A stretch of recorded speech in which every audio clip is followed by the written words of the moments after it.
زبور 62۔ خدا کی محافظت اور اعتماد۔ میری جان کو خدا ہی کی آس ہے، میری نجات اسی سے ہے۔ وہی اکیلا میری چٹان اور میری نجات ہے، وہی میرا اونچا برج ہے۔ مجھے زیادہ جنبش نہ ہوگی۔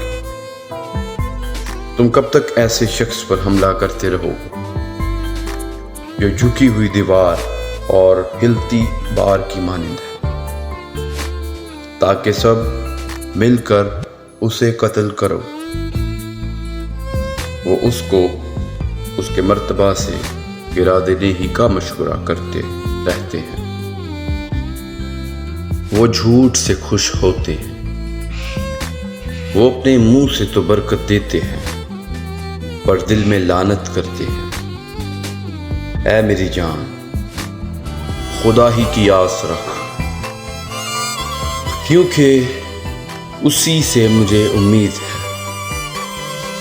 وہی اکیلا میری چٹان اور میری نجات ہے، وہی میرا اونچا برج ہے۔ مجھے جنبش نہ ہوگی۔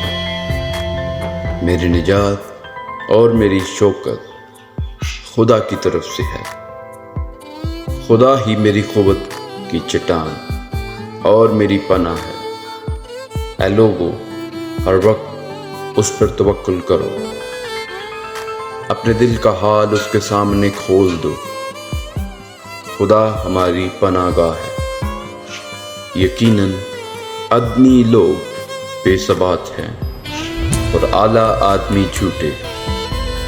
وہ ترازو میں ہلکے نکلیں گے، وہ سب کے سب بے ثباتی سے بھی تیز ہیں۔ ظلم پر تکیہ نہ کرو، لوٹ مار کرنے پر نہ پھولو۔ اگر مال بڑھ جائے تو اس پر دل نہ لگاؤ۔ خدا نے ایک بار فرمایا، میں نے یہ دوبارہ سنا کہ قدرت خدا ہی کی ہے۔ شفقت بھی آئے خدا تیری ہی ہے، کیونکہ تو ہر شخص کو اس کے عمل کے مطابق بدلہ دیتا ہے۔ آمین۔